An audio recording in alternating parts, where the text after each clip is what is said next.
Well, leave it to the Financial Times to really be the, shall we say, the boot to the butt for Mr. Boris Johnson, or shall we say, boot to the head for Boris Johnson, because this spells it all out emphatically about what is going to happen.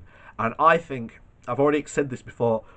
I think the government and Johnson want a no deal, but they knew that unless they passed the withdrawal agreement, and if the no deal was what they wanted and what they said they wanted to do, the withdrawal agreement was never going to pass.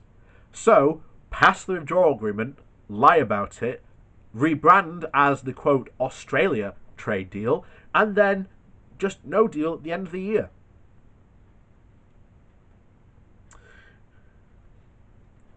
So, the UK is about to shoot itself in both feet. Britain's demand for its negotiations with the EU are completely unrealistic. This is from Martin Wolf. Boris Johnson has an autonomy fetish. The UK's Prime Minister's fetish is the belief that his country not only has the sovereign right to shoot itself in both feet, but also have the duty to do so if the alternative is to follow EU instructions, any role in its affairs. Brexit, he insists, means autonomy. If he persists with this demand, it is likely that early next year the UK will suffer the complete rupture of its trading relationship with it has built up over the past 47 years. Yesterday, the British government presented its demand for these negotiations. Unfortunately, they are unrealistic in three respects. The first is the hope that any agreement will be between sovereign equals. The second is the belief that the EU would agree to a Canada-style agreement, and the third is that an Australian relationship with the EU governed by the World Trade Organization rules is a reasonable alternative. As a matter for international law, the UK is sovereign, but sovereignty is not the same thing as power. The EU has 446 million people against the UK's 66 million.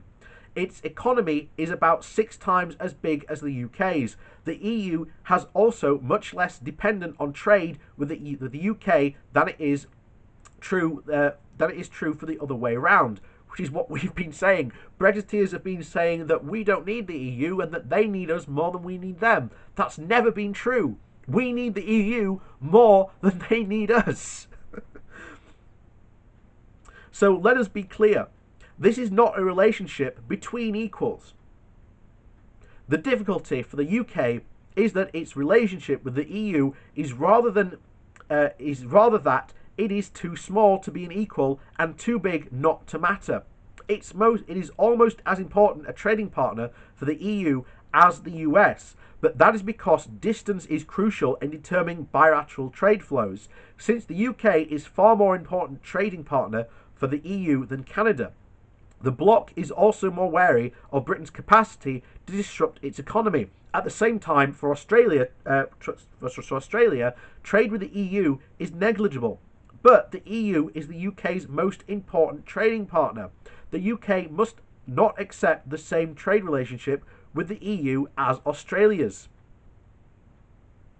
The EU's characteristically thoughtful mandate for the talks makes clear how it sees the negotiations. First, Brussels sees the new partnership as a single package. This is to cover the general agreements, including the provisions on governance, economic agreements, including the trade and the level playing field guarantees, and the security agreements, including law enforcement and judicial cooperation, foreign policy and security and defence. Second, the issues are many and complex. These include data protection, participation in the EU and Euratom nuclear programs, trade in goods and services, intellectual property, public procurement, mobility of people, aviation, road transport, energy, fisheries, judicial cooperation, foreign policy, foreign political cooperation, and cybersecurity. It beggars belief. And that is all that can be agreed and ratified within a year. The idea that the UK should walk away from it all, it cannot be agreed in that brief time, seems insane. Finally, the EU states that, given the UK's geographic proximity and economic independence, the envisaged partnership must ensure fair and open competition. To that end, the envisaged agreement should also uphold the high common standards in areas of state aid, competition, state-owned enterprises, social and employment standards, environmental standards, climate change, and relevant tax matters. What the EU is saying here, it is not your autonomy. Saying here is that your autonomy stops wherever it inconveniences us. If the UK insists upon it, then the deal it seeks will not be agreed. To the reasonable conclusion that no deal is likely, 3 replies are possible. The first is that the EU will give in. That is quite unlikely. For the EU to back down on this issue of the level playing field is to take one example that it would require to trust the UK not to completely undermine the EU standards. But what else? The EU will ask. Is all this freedom for? For what else have Brexiteers been saying it is for? You're asking us to trust you, Mr. Johnson. Why should we? A second response is that it does not matter to the UK if no deal is reached, but it does. Even if the failure were only on the trade aspects of the negotiations, with other parts agreed, which is unlikely, the cost for the UK to have a sudden disruption might be huge. The 2018 government's own analysis concluded that the UK economy might end up between 6 and 9% smaller in the long run under a no-deal scenario. This is significantly worse than the already bad outcome for a free trade agreement in goods. Moreover, a sudden shift from the current agreements would impose a shock. The UK would not, as Mr. Johnson claims, prosper mightily. Responsible governments do not inflict such shocks on their economies.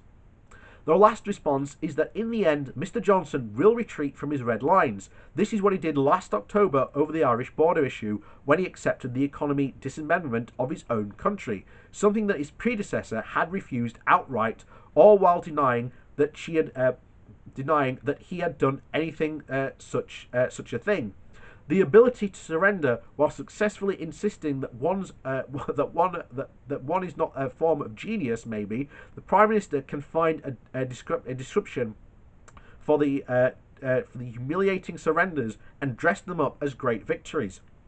I would certainly not put it past him. However, there is hope against hope. As things stand, there is a fundamental conflict over the scope of the envisioned agreements, over governance of the New Deal, and probably most vexing, over data, fish, and the level playing field. There is, in brief, much disagreement over the nature of the prospective relationship and very little time in which to agree. A likely result is no deal. If so, the greater the ensuring disruption, the more the Johnson government is likely to try and blame it on the EU. It might even seek revenge, possibly, by trying to ally itself with the US against the EU. Above all, remember, this is a limited free trade agreement that would be better than no deal. It will still hurt. What have we been saying all this week? I've laid out what I think this week is the case. I think no deal is what our government is going for, despite what it says. A no deal for the government, and especially the Tories, allows them to complete their economic fantasies, their wet dream. They will re-unleash Thatcherism 2.0 to the absolute destruction of this country and its economy. Our country will be 6 to 9% poorer. The estimate from another report, if you remember that back that far we read, was about 8%. And these are not short or medium term. These are long term. These are more than likely going to be permanent. Remember, when again back to that same article, I can't remember what it was called now, but just even like a short term damage of 2% which is what the most softest form of Brexit was, the Economist basically said, look, trying to institute policies to try and restore that is not what the Tories are all about. They're all about short-term gains. And I think that's what you're going to see from this government. Policies that go for short, quick wins, and it's not going to be good for us in the long run. This government, and especially Tories, abandoned any long-term thinking years ago. In fact, it was Thatcher who did it. And there you go. But we need now to rebuild the Labour movement and start to show people why Labour's policies and its ideas will rebuild and transform this country for the better. We need to get back to renationalising some of our core industries. We need to renationalise the rail. Remember, the government said that it was impossible to renationalise the rail industry, and yet the government only just this past couple of weeks ago renationalised Northern Rail, one of the biggest franchise operators out there in the country. So it can be done. It can absolutely be done, and we must be wary, especially as he said at the end there, about the fact that you have, if it all goes to pot, then they'll just ally themselves with the US against the EU. We do not want to accept any US trading standards of any way, shape or form. All their standards are far lower than us, that have resulted in myriad of problems. This will open up the NHS to Donald Trump and allow the Republicans to get their hands on it and solve the pain in their side as well, because many people in the US are starting to clamour for a universal health system like the NHS in their country. If they collapse the NHS, they can turn around and say, oh, you see, that's why we shouldn't have a universal health system. Look at what it's just done to Britain.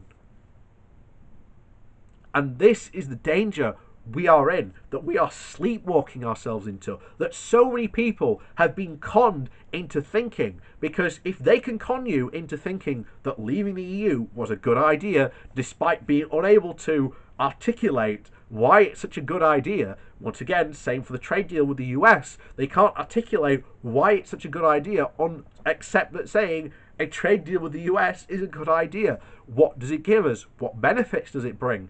What will we have to give up in exchange for this? Because that's what trade deals do. They are give and take. And that's what our relationship with the EU has been so crucial in. Because normally, under a trade deal, you just go, there's yours, there's mine, that's it. Once they're signed on the dotted line, that is it. You can't change a trade deal. You can't back out of it. It's almost impossible to do without ripping up the whole thing. And then you have to suffer the consequences, probably from that country.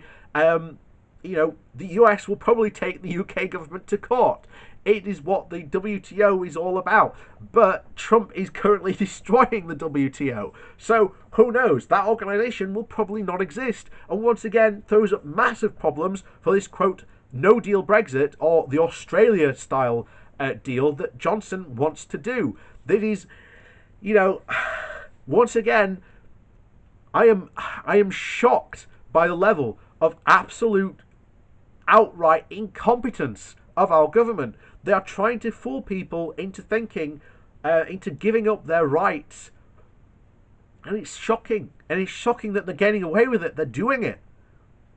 People who voted for Brexit, who we told you will lose your workers' rights. In a no-deal scenario, they're gone. Just like that. So you could, by the end of this year, this time next year, you could have lost all your workers' rights that we have fought for years to try and build up. And yet, people say Brexit, quote, is a good idea. It's going to improve this country. Well, we're already seeing that it's not. And remember, even though the withdrawal agreement has passed, Brexit's not even started yet. What we had with the withdrawal agreement in those past 3 years was the beginning of the beginning. We are now at the beginning of the beginning of the beginning. You know, once that, again, it all depends on this transition period. I guarantee you, this summer is where it's all going to kick off. Fractions are going to split the Tory party because, as I've said before, some parts of the Tory party all for regulation. They understand why we need regulation. Great. Other parts are just complete Thatcherites. No regulation should be needed. The market should just be able to do whatever the hell it wants. And we saw that, and the disruption that is caused, the 2008 financial crisis was caused by all this deregulation. This is what lost the industrial base in the north, what has cost so many jobs, what has led to the poorment and so absolutely soul-crushing austerity forced on so many people that now have to rely on food banks, who quote unquote, according to the government, are employed but only work 2 hours a week.